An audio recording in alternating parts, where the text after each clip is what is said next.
नमस्कार दोस्तों, मेरा नाम कीर्तन जयसूर। मैं अहमदाबाद से हूँ। आज इस वीडियो में मैं अपना परिचय इसलिए दे रहा हूँ क्योंकि कोई भी अगर ये वीडियो देखे और उसको ये देखना हो कि ये आदमी कौन बोल रहा है, ये बंदा कौन बोल रहा है, तो वो जान सके। आज मैं ये वीडियो में अपना नाम इसलिए दे रहा हूँ कि अगर भूल से भी अरविंद केजरीवाल जी मेरे वीडियो को देख ले तो उनको पता चले कि मैं कीर्तन जयसूर हूँ, मैं कोई और बंदा नहीं हूँ, और उनको मेरे को ढूंढने में कभी मशक्कत ना करनी पड़े। उनको ऐसा है कि वही ईमानदार है। दुनिया में सब ईमानदार मर चुके हैं, वो एक ही ईमानदार हैं, और मतलब उनके अलावा भगवान भी ईमानदार नहीं है आजकल, ऐसा उन्होंने ट्रेंड बना दिया है। खुद ऐसा मानते हैं और पूरे विश्वास के साथ कहते हैं कि नहीं, हम ईमानदार हैं। 500,000 की नोट की बैन पे ऊपर बात करता है तो बोलते हैं मोदी जी ने बहुत बड़ा कफला किया है। आज उन्होंने एक वीडियो रिलीज किया, वीडियो में ये कहते हैं कि 8 लाख करोड़ रुपए का मोदी जी गफन करने वाले हैं। ये उसकी ऑलरेडी प्लानिंग हो चुकी है। उन्होंने अपने कॉरपोरेट सेक्टर के जो दोस्त हैं उनमें बांटने के लिए ये लोग 8 लाख करोड़ का गफन करवाने वाले हैं। अब उन्होंने जो कैलकुलेशन भी समझाया उसके लिए आप वो वीडियो देख लीजिए। वीडियो देखेंगे तो ज़्यादा समझ में आएगा उनकी भाषा में, और फिर आप मेरा वीडियो देखिए और आपको मैं समझाना चाहूँगा कि नहीं, ये कैसे पॉसिबल नहीं है। उनका कहना है कि 8 लाख करोड़ का गफन करने वाले हैं, और 8 लाख करोड़ का गफन वो इसलिए करने वाले हैं कि उनको अपने कॉरपोरेट दोस्तों में इतना पैसा बांटना है। अब सबसे पहली चीज़ कि उन्होंने उस वीडियो में विजय माल्या, सहारा श्री, या फिर ऐसा बोल लीजिए अदानी जी, अंबानी जी, और ऐसे कई कई बड़े कॉरपोरेट हाउसेस के नाम लिए और बोले कि नहीं, ये लोग देश का पैसा खा गए और भाग गए। हाँ, मानता हूँ इसमें से कई कॉरपोरेट हाउसेस ऐसे हैं जैसे कि विजय माल्या और सहारा श्री भी अभी लॉस में चल रहे हैं और उन्होंने कितना पैसा सबका रोक के रखा है। मानता हूँ, सही में मानता हूँ। लेकिन एक बात बताइए, इन सबको पैसा किसने डिस्ट्रीब्यूट किया? मोदी जी की गवर्नमेंट में? ना ना, हो नहीं सकता ना। 2014 में गवर्नमेंट आई, 2 साल 2.5 साल हुए। 2.5 साल में मोदी जी ने इतना तो पैसा नहीं बांटा। लेकिन उससे पहले 10 साल जब यूपीए की गवर्नमेंट रही, उन्होंने पैसा बांटने में कभी कोई सोचा ही नहीं। जो कॉरपोरेट हाउस आता, पैसा मांगता, देते चले गए, देते चले गए, और उन लोगों ने लोन नहीं चुकाया। एक टाइम लिमिट के अंदर उन लोगों ने लोन नहीं चुकाया, फिर भी किसी गवर्नमेंट ने कोई एक्शन नहीं लिया। अब जब मोदी जी की गवर्नमेंट आती है तो वो अगर एक्शन लेने जाती है तो उनको पूरी सब गवर्नमेंट्स का सब पूरा डेटा निकालना पड़ता है, पूरा सब काम करना पड़ता है, और फिर जाके उनको उन पे इंक्वायरी करनी होती है। और ऑलरेडी वो इंक्वायरी कर चुके थे, नोटिस भेज चुके थे, सब कुछ चल रहा था, और बीच में एक दिन माल्या जी फरार हो गए। वो भी गलती से फरार हो गए, और ऐसा बोल सकता हूँ कि वो किसी की नज़र में नहीं है, क्योंकि इतने बड़ा आदमी है, विदेश यात्रा तो बहुत ज़्यादा करता होगा। तो एक दिन जाके लंदन में जाके सेट हो गए। अब केजरीवाल जी ये कहते हैं कि नोट बैन करके इन लोगों ने माल्या जी को सपोर्ट कर दिया। एक बात बताइए, 500,000 के नोट बैन कर दिए जिस आदमी ने, वो बस विजय माल्या जैसे लोगों को सपोर्ट क्यों करेगा? मेरा मेन मुद्दा ये है कि 500,000 की नोट जिसने भी संजो के अपने घर में रखी है as a black money, as a उन्होंने दबा के रखी है, घर के किसी कोने में रखी है, अब वो उनके लिए रद्दी हो चुकी है। अगर एक आदमी के पास 100 करोड़ रुपए है तो वो 100 करोड़ रुपए अगर देने भी जाएगा तो उसको 90% पेनल्टी के साथ पूरा उसका पैसा कट जाएगा, उसके पास 10% बचेगा। तो अगर कोई शायद गलती से रियलाइज कर ले कि नहीं, ये मैं गलत कर रहा हूँ, तो उसके पास कम से कम 10 करोड़ बचेगा, 90 करोड़ उसको सरकार को देना पड़ेगा। तो वो पैसा वैसा कोई करने नहीं वाला, ज़्यादातर लोग में से, मतलब 90% लोग ऐसा नहीं करने वाले। और वो 90% लोगों के लिए वो जो पैसा है वो पूरा वेस्ट है। तो केजरीवाल जी एक बात समझ लीजिए, आप ये कैलकुलेशन गिनाते कि नहीं, उन लोगों ने उन लोगों को सपोर्ट करने के लिए ये 2000 का नोट निकाला। 2000 का नोट अभी मार्केट में इतना आया भी नहीं है, बैंक के पास इवन इतना अवेलेबल नहीं है। और आप गुजरात का एग्जाम्पल दे रहे थे कि गुजरात में इतना नोट मिला, 4 लाख मिला, 5 लाख मिला, लेकिन 2000 के नोट्स की जो इमेजेस थी वो तो करीबन 15 दिन पहले रिलीज हो चुकी थी सर। और वो पैसा ऑलरेडी कई जगहों पे डिस्ट्रीब्यूट हो रहा था, चेस्ट में डिस्ट्रीब्यूट हो रहा था, कई क्या बोलते हैं, प्राइवेट सेक्टर्स बैंकों में शायद डिस्ट्रीब्यूट हो रहा होगा, एज अ मतलब जो भी बड़े बड़े ब्रांचेस है वहां पे। तो उसमें से किसी ने पैसा मार लिया। और आप ऐसा बोले कि हर एक डिपार्टमेंट में चोर नहीं है, तो आप भी जानते हैं इंडिया में चोर तो है ही। मानता हूं मोदी जी ने भ्रष्टाचार कम करवाया है, लेकिन मोदी जी के राज में भी भ्रष्टाचार तो रहेगा। कोई भी बड़े सा बड़ा अच्छे से अच्छा राजा आ जाए, जिसके राज में भ्रष्टाचार नहीं होगा ऐसा कुछ नहीं होगा, भ्रष्टाचार होता है। और ये भ्रष्टाचार की उस पे या फिर किसी ने अपनी पहुंच की वजह से उस करेंसी चेस्ट में से पैसा चुरा लिया, ऐसा बोल सकता हूँ, या फिर किसी ने एक्सचेंज करा लिया। जो नोट्स के इमेजेस आए थे वो ऐसे भी नहीं आ सकते, तो वो पैसा किसी ने को पहले मिल गया। तो इससे आप ये नहीं बोल सकते कि पूरे सिस्टम बेकार हो गया। उन लोगों ने डिक्लेरेशन कभी भी ये नहीं किया, और ये जो 500 और 1000 की नोट की बैन की बात थी, वो सिर्फ 2 3 या 8 लोगों को ही पता थी जो ऑलरेडी उसके प्लानिंग में थे। और ये प्लानिंग कम से कम 8 महीने से चल रही थी according to the media reports. अगर 8 महीने से ये चल रही थी, तो अगर जब नोट छपना चालू हो गए तो तब से ही नोट डिस्ट्रीब्यूट कर देने चाहिए थे ना।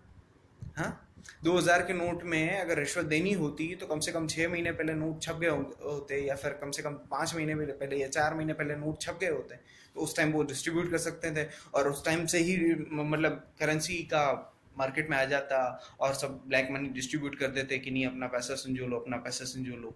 सबका ऐसा हो जाता ना, कांग्रेस वालों का भी हो जाता। कांग्रेस वालों को ऑपोजिशन की पार्टी है, उनको पता ना चले, ऐसा तो हो ही नहीं सकता। मोदी जी की एक मूवमेंट पे मोदी जी कब पानी पीते हैं, कब चाय पीते हैं, उसका भी वो ध्यान रखते हैं, तो उनको ये डिसीजन पता नहीं चला होगा। अगर पता चला होता तो उन लोगों ने ऑलरेडी अपना पैसा संजो के रख दिया होता। लेकिन वो आज खुद ऑपोजिशन में बैठे बैठे विरोध कर रहे कि नहीं मोदी जी ने बैन करके गलत किया। सभी पॉलिटिकल पार्टियां बैन कर रही हैं, सब ये मांग कर रहे हैं कि नहीं बैन गलत है। लेकिन ये कौन है, जरा सोचिए। 10 साल यूपीए की गवर्नमेंट में जिन लोगों ने पैसा इकट्ठे करके रखा वो है आप। है आप बोलते हैं आप आम आदमी है। कहाँ से आम आदमी सर? 2.5 लाख सैलरी कमाता है। 2.5 लाख सैलरी मतलब किसी आम आदमी की नहीं होती। आम आदमी तो 2.5 लाख सैलरी वाला हो ही नहीं सकता सर।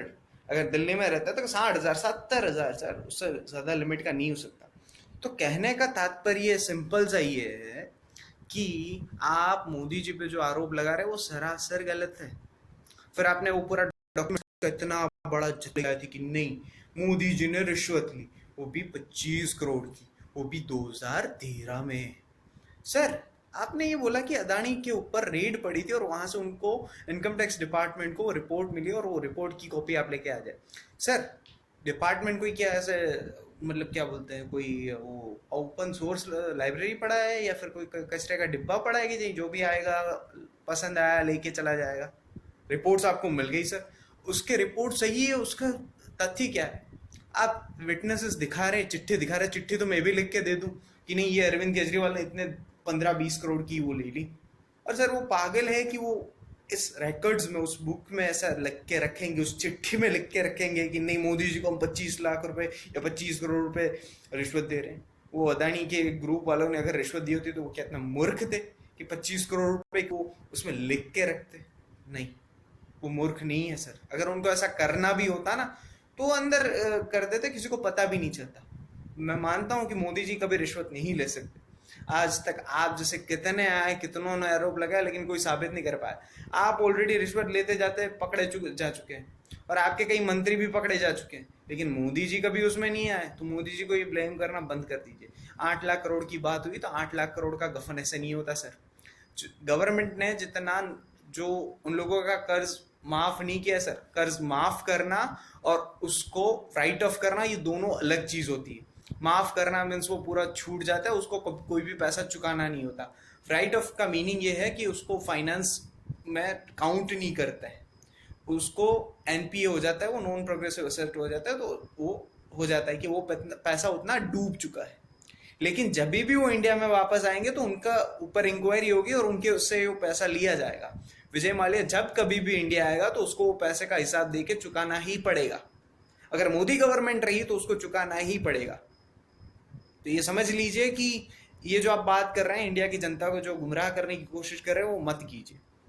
और दूसरी एक चीज, आप ये बोलते हैं कि एक रेड्डी साहब ने आंध्र प्रदेश में या फिर उसी कहीं स्टेट में 500 करोड़ की शादी की। सर 500 करोड़ की शादी की आपको क्या प्रॉब्लम है? उसके पास पैसा था, उसने किया ना। अब बोलते हैं नहीं उसने 500 करोड़ की शादी कर ली, हम यहाँ 2.5 लाख भी नहीं छुटा पा रहे। सर आपने 500 करोड़ की शादी देखी तो 500 करोड़ का पेमेंट कैसा वो हुआ आपने देखा? अगर देखा तो मेरे को बताइए सर। 500 करोड़ अगर उसने 2000 रुपए की नोट में डिस्ट्रीब्यूट किए होते तो कितने नोट लगते सर? उतने नोट अगर अवेलेबल होते तो ऑलरेडी सर गवर्नमेंट बैंकों में नहीं भेज देती। और बैंकों में नहीं, मैं मानता हूँ दिल्ली जैसे मेन सेंटर्स है, दिल्ली मुंबई, वहां पे नहीं भेज देती, लेकिन वहां पे तो किसी को मिले ही नहीं है सर। आप बोलते हैं इतना पैसा आया गया कहाँ? डेफिनेटली। और रेडी जी ने जो पेमेंट किया है उसकी उनके पास रिसिप्ट है। आज या कल जब भी इनकम टैक्स रेड मारेगा तब उनको पता चल जाएगा कि नहीं, ये पेमेंट कैश से नहीं हुआ है। रेड्डी जी की शादी में जितने भी पेमेंट्स हुए हैं वो चेक, कैश या फिर ऑनलाइन ट्रांजेक्शन से हुए हैं, अकाउंट अकाउंट बैलेंस ट्रांसफर हुआ है। और इसका मैं श्योरिटी देता हूँ क्योंकि मैं खुद उनकी शादी की जो भी अपडेट्स थी उस पर नज़र रख रहा था पहले से आखिर तक, जब भी वो स्टार्ट हुआ जब भी वो एंड हुआ। क्योंकि अगर कोई बंदा 500 करोड़ का खर्चा करता है तो वो सामने आ ही जाता है कि कौन कौन खर्चा कर रहा है, क्या कर रहा है। तो वो जनता एक्सेस कर सकती है, जनता को ऐसा पता चल सकता है कि नहीं, ये आदमी अगर ऐसा पेमेंट कर रहा है तो कैसे कर रहा है। अगर वो कैश में करता तो उसको हर जगह उतने आदमी रखने पड़ते हैं और वो ऑलरेडी रेड में पकड़े जा चुके होते। नहीं पकड़ा गया, कोई आदमी नहीं पकड़ा गया। दूसरी बात, आप ये बोलते हैं कि नहीं मैं ईमानदार आदमी हूँ, मेरा ब्लैक पैसा नहीं है, ये ना वो ना। सर आपके पास जितना ब्लैक पैसा ना उतना शायद मैं मानता हूँ किसी मुख्यमंत्री के पास नहीं होगा, जयललिता जी को छोड़ के। आपके पास इतना ब्लैक मनी तो है डेफिनेटली सर। आप बोलते हैं मैं इनकम टैक्स डिपार्टमेंट में रह चुका हूँ, मेरे पास ये डॉक्यूमेंट्स है। अरे सर डॉक्यूमेंट्स बताइए, डॉक्यूमेंट्स अगर आपके पास है तो मीडिया में पब्लिश कीजिए। आप बोलते हैं मीडिया हाउसेस के पास एक्सेस नहीं। सर मीडिया हाउसेस के पास अगर एक्सेस नहीं होता तो ये पठानकोट का पूरा कवरेज जब दिखा दिया तब उनको किसी ने नहीं रोका। मीडिया पे नज़र है सर गवर्नमेंट की, मीडिया उसको रेगुलेट भी करेगी, डेफिनेटली करेगी। अगर आप ये बोलते कि मीडिया के पास आज़ादी नहीं है तो आज ये मोदी जी के विरोध में जितने बोल रहे हैं ना उतने सबको जेल में डाल दिया होता, लेकिन वो आज़ाद घूम रहे, वो आज़ाद घूम रहे क्योंकि मोदी जी तानाशाही नहीं कर रहे। अगर तानाशाही करनी होती तो आज दिल्ली के मुख्यमंत्री पद से आपको हटा के फेंक दिया होता और अंदर कहीं जेल में डाल दिया होता, कोई पकड़ने भी नहीं आता, राष्ट्रपति शासन आ जाता, कुछ नहीं होता सर आपसे, कुछ नहीं होता। दिल्ली की जनता भी ना नफरत करती है अब तो, दिल्ली की जनता भी आपसे नफरत करती है, प्योर नफरत करती है। कभी दिल्ली वालों से जाके पूछिए, जो वादा करते हैं वो कभी आपने निभाया? कभी नहीं निभाया सर। एक वादा तो बता दीजिए जो आपने निभाया हो। और सिंपल सी चीज, आप बोलते 500,000 की नोट्स बैन करके आम आदमी को प्रॉब्लम पड़ रहा है, मानता हूँ प्रॉब्लम पड़ रहा है, लेकिन आप जैसे लोग जो इतने करोड़ों अरबों रुपए अपने कैश में रख के अपने घर पे ही अपने वो उसमें रखे थे तो वो सब पकड़े जाएंगे सर। आपका दर्द समझ सकता हूँ, मुलायम जी का, मायावती जी का, जयललिता जी का, या फिर ऐसा कह लीजिए कि ये जो मुख्यमंत्री जो हैं वो सालों से इतना पैसा जमा के बैठे थे। तो जान सकता हूँ, समझ सकता हूँ कि आप लोगों के पेट में क्या दुख है, आपका पेट का दर्द मैं समझ सकता हूँ। तो सर ये कहना बंद कर दीजिए कि नहीं मोदी जी ये करप्ट है। आप सब दुनिया के किसी भी कोने में जाके अब साला जोक बन चुका है, करप्ट आदमी कौन? मोदी। और सबसे ईमानदार आदमी कौन? केजरीवाल। ये जोक हो चुका है, उसको रियलिटी में मत मानिएगा क्योंकि ना ईमानदार शब्द को ना आपने बहुत ही खराब कर दिया है। अब कोई भी ऐसा बोला ना ईमानदार तो ऐसा लगता है कि नहीं ये वर्ड होना ही नहीं चाहिए, ये सिर्फ केजरीवाल जी के लिए ही है, ईमानदार किसी और के लिए है ही नहीं। ईमानदारी के नाम पे तो आपने मतलब पूरे क्या बोलते कॉपीराइट ले लिया, ईमानदार मतलब केजरीवाल। ऐसा मत करिए सर। दिल्ली के मुख्यमंत्री हैं, दिल्ली की गद्दी संभालिए, बहुत ही भारी मतों से, बहुत ही अच्छे मैंडेट से दिल्ली की जनता ने आपको कुछ काम करने के लिए रखा है, उसको थोड़ा तो रिस्पेक्ट दीजिए सर। थोड़ी सी भी सेंस ऑफ ह्यूमर है ना तो दिल्ली को संभालिए, भारत को संभालने का बाद में सोचिएगा। आपके मिनिस्टर्स कभी बोलते हैं कि नहीं मैं पंजाब से लड़ूंगा, ऑलरेडी दिल्ली में भाई मुख्यमंत्री पद पे आप बैठे कि नहीं अब मैं दिल्ली में नहीं, अब मैं पंजाब में गुट्टा खुट्टा गाड़ के बैठूंगा। सर आप एक दिन भी मेरे को पैसा एक्सचेंज करवाने नहीं दिखे, आपका इनकम कैसे चलता है सर?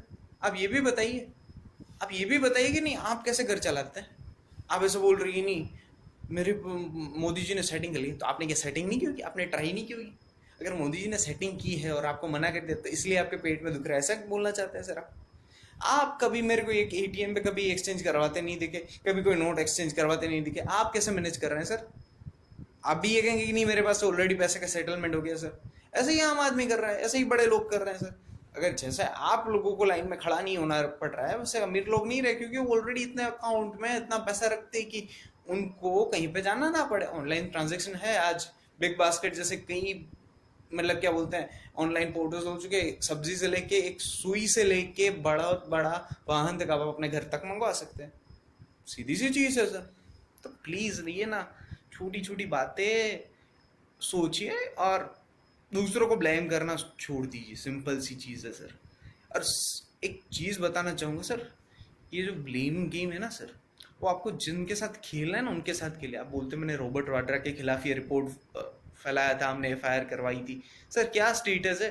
कभी आप उसका स्टेटस पूछने भी गए कि नहीं? एफआईआर लिखवा दी, फिर उसके बाद क्या स्टेटस? स्विस बैंक अकाउंट्स के आपने अकाउंट नंबर ला के रखे थे सर। स्विस बैंक अकाउंट्स के आपने अकाउंट नंबर रखे, क्या स्विस बैंक पागल है? आपको पूरा लिस्ट दे देगा सर। स्विस बैंकों के हिसाब से वो अपने किसी भी क्लाइंट का कोई भी डिटेल लीकेज नहीं करता है। अगर वो लीकेज करता भी है, प्रोवाइड भी करता है, तो वो नेशनल अथॉरिटीज को करता है, जो कि प्राइम मिनिस्टर ऑफिस से हो सकते हैं या फिर विदेश कार्यालय से हो सकते हैं। तो मतलब उस टाइप के लोगों के लिए करते हैं। कोई मुख्यमंत्री के लिए मैंने नहीं सुना सर।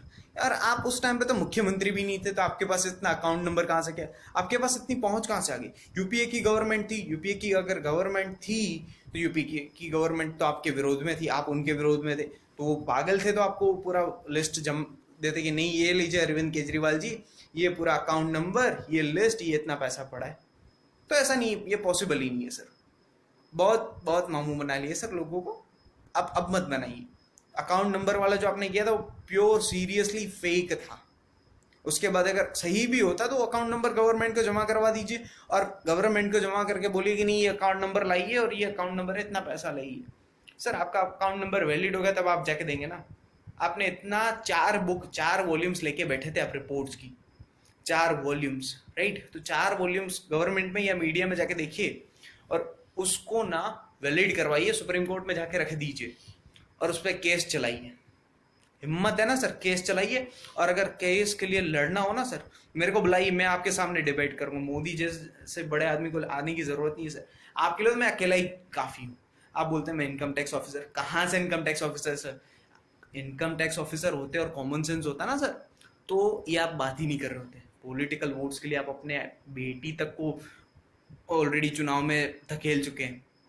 तो क्या करेंगे सर? आप अपने घर वालों को, अपनी माँ को आपने वोटिंग के लिए आगे रखा था और आप मोदी जी की माँ पे ब्लेम कर रहे हैं सर कि नहीं मोदी जी अपनी माँ को घुमा रहे थे, वो उनके इतने बेटे होने के बावजूद उनको ये करना पड़ा और मोदी जी की माँ को लाइन में लगना पड़ा। सर अगर मोदी जी की माता जी लाइन पे लगी सर, वो अपनी इच्छा से गई थी, उनको किसी ने फोर्स नहीं किया था या फिर वो कोई पब्लिसिटी के लिए नहीं गई थी। अगर पब्लिसिटी करनी होती ना सर तो 10-15 लाख के मकान में नहीं रहती सर अहमदाबाद में। वो प्राइम मिनिस्टर की माँ है सर। अगर कोई एक एमएलए भी होता है ना तो उसका चाचा दूर का भतीजा भी मतलब बड़े से बंगले में रहता है। लेकिन मोदी जी का पूरा फैमिली कैसे हालत में रह रहा है आपने कभी देखा है? एक बेचारा किराना की राशन की दुकान चलाता है, एक रिक्शा चलाता है, उनकी माता जी बहुत छोटे से घर में रहती है, उनका भतीजा एक सीधी सी सादी सी जॉब करता है। अब बोलते हैं वो करप्ट है, उन्होंने रिश्वत ली है सर। कहाँ रिश्वत ली है? तो कहाँ, सोर्स तो बताइए उन्होंने कहाँ डाला है? सोर्स तो बताइए सर कि उनके कहाँ डाला है। उनके आगे ना पीछे कोई है? आगे नहीं है, पीछे कोई नहीं है। उनकी पत्नी है, वो फिलहाल उनसे अलग रहती है संसार में, वो कभी रहा ही नहीं अपनी पत्नी के साथ। तो कहाँ पैसा डालेंगे सर?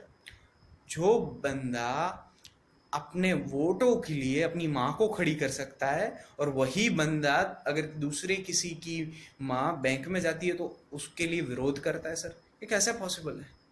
अगर आप ये कर रहे हैं तो बहुत ही गंदी राजनीति करते हैं सर। हीराबा को मत लाइए सर। हीराबा का एक आशीर्वाद उन्होंने दिया था अपने बेटे को कि नहीं मेरा बेटा प्राइम मिनिस्टर बनेगा, और वो बन गया। अगर उनकी हाई लगी ना सर, वैसे हीरामा कभी आपको हाई नहीं देगी क्योंकि वो देवी है। वो देवी है जिसने एक ऐसे महान पुरुष को जन्म दिया। मानता हूं कि आज के युग में ऐसा नहीं है कि कोई महान पुरुष होते हैं, लेकिन नहीं, कलयुग है फिर भी महान पुरुष होते हैं। और एक मोदी जी जैसे महान पुरुष को जिसने जन्म दिया, वो देवी है, वो पूजनीय है। उनके ऊपर उंगली मत उठाइए, उनके ऊपर उंगली मत उठाइए। अगर देवी भी नहीं मानते ना सर तो वो एक माँ है, माँ के ऊपर उंगली नहीं उठाई जाती सर। मोदी जी ने कभी आपके माँ के ऊपर कभी भी कमेंट नहीं किया है। उन्होंने जिस भी स्त्री पर कमेंट किया है, अगर वो पॉलिटिकल में कनेक्टेड है और वो देश की जनता को हर्ट कर रहे हैं तो ही उन्होंने उनके खिलाफ बोला है, और पूरी रिस्पेक्ट के साथ बोला है, आपकी तरह बदतमीजी से नहीं। सो थोड़ा सोचिए सर, और कभी भी डिबेट करनी हो ना सर, तो एक बार कॉल कर दीजिए, मैं आपको कॉल पे ही समझा दूंगा सर, 5 मिनट का काम है। अगर दिल से कभी समझना हो ना तो 5 मिनट का काम है सर, कभी भी कॉल कर दीजिएगा। मेरा कॉन्टैक्ट डिटेल्स ऑलरेडी यूट्यूब पे और सब जगह पे अवेलेबल है। मुझे कोई फेमस नहीं होना, कोई पब्लिसिटी नहीं लेनी सर, लेकिन आज एक इंडियन हूँ, इंडिया का जो डिसीजन है वो सही है, लोग उसको सपोर्ट कर रहे हैं, इसलिए मैं कर रहा हूँ, इसलिए मैं आज बोल रहा हूँ। देश की जनता में जितनों ने भी मोदी जी का विरोध किया है वो कम से कम 5% है। जिनकी शादियां टूट रही हैं वो लोग वैसा बोल रहे हैं कि नहीं, मेरे हमारी शादी टूटी है, लेकिन अगर देश के लिए सही हो रहा है तो वी सल्यूट मिस्टर मोदी। तो उनको कोई प्रॉब्लम नहीं है, देश की जनता पूरी लाइन में खड़ी है फिर भी उनको कोई प्रॉब्लम नहीं है, बूढ़े लोग उनको भी कोई प्रॉब्लम नहीं है, तो आपको क्या प्रॉब्लम है सर? अब बोल रहे हैं इतने लोग मरे सर, मानता हूँ उनके परिवारों के लिए मुझे दिल से दुख होता है, मानता हूँ, मैं रिग्रेट फील करता हूँ, लेकिन सर ये एक युद्ध है, ये एक युद्ध है ब्लैक मनी के खिलाफ, गलत मनी के खिलाफ, गलत लोगों के खिलाफ। और युद्ध, कोई भी युद्ध हो सर, कुर्बानी मांगता है। एक प्रधानमंत्री हमारे हुए लाल बहादुर शास्त्री जी, जिन्होंने युद्ध के समय पूरे देश को बोल दिया कि एक दिन का व्रत रखो, एक दिन का एक टाइम ही खाना खाओ। उनके ऐसा बोलते ही पूरा देश खड़ा हो गया और पूरे देश ने एक टाइम खाना चालू कर दिया था, सोमवार का व्रत करना रखना चालू कर दिया था। आज ऐसा ही प्रधानमंत्री हमको मिला है, सो हमको रिस्पेक्ट करनी चाहिए सर। आपसे अगर दिल्ली हैंडल नहीं होता तो आप पूरा राष्ट्र कैसे हैंडल कर पाएंगे सर? उन्होंने 15 साल 3 टर्म या 3 बार वो चीफ मिनिस्टर बन के आए हैं, और उनके शासन में 70% पॉपुलेशन उनसे सेटिस्फाइड रही है। गुजरात में कहीं पे भी जाके बच्चे को भी पूछ लीजिए गुजरात का सबसे अच्छा मुख्यमंत्री कौन, सब यही बोलेंगे, नरेंद्र भाई मोदी। आज अहमदाबाद का विकास, अहमदाबाद के नाम जो है वो मोदी जी की वजह से है और गुजरात की जनता की वजह से। हम कोई पागल नहीं है, दिल्ली की जनता ने आपको वोट दिया, आप 28 दिन में सरकार छोड़ के चले गए, फिर अभी आपने सरकार बनाई बहुमती से, तो आपका पैर दिल्ली में टिक नहीं रहा है, और आप ऐसे मोदी जी को ब्लेम करें सर। उन्हों को अगर पॉलिटिकल कोई लाभ देखना होता तो 15 साल तक दिल्ली गुजरात के मुख्यमंत्री बन के नहीं रहते, वो ऑलरेडी छोड़ देते हैं और ऑपोजिशन में खड़े हो जाते तो यूपीए की बैंड बच जाती। 2014 में भी जब उनको लगा कि नहीं, मैंने गुजरात की सेवा कर ली है, अब देश के लिए कुछ समय है, तब वो गए। लेकिन उन्होंने ये प्रूव किया है कि नहीं, मेरा जो शासन है वो गुजरात में परफेक्ट है, और वही मॉडल में अगर पूरे भारत में इस्तेमाल करूं तो मैं गलत नहीं होऊंगा। और ये दूसरे कोई मुद्दों पे ना आपके पास मुद्दे ही नहीं बचे सर, मुद्दे ही नहीं बचे। सो कृपया बंद कीजिए सर। कुछ भी साइक्रेटिस्ट की ज़रूरत हो तो मुझे बोल दीजिएगा सर, मैं खुद आपको ना कंसल्टेंसी दे दूंगा सर, मैं आपको ही खुद कंसल्ट कर दूंगा, और जो दिमाग में आपके ये रोग चल रहा है ना उसको बंद कर दूंगा, उसको ना शांत कर दूंगा और आपकी पूरी ट्रीटमेंट ख़त्म कर दूंगा। अब प्लीज़ देश की जनता को ना बदनाम करना या देश के लोगों को परेशान करना बंद कर दीजिए प्लीज़, मैं रिक्वेस्ट करता हूँ। जय हिंद, जय भारती, जय माँ भारती।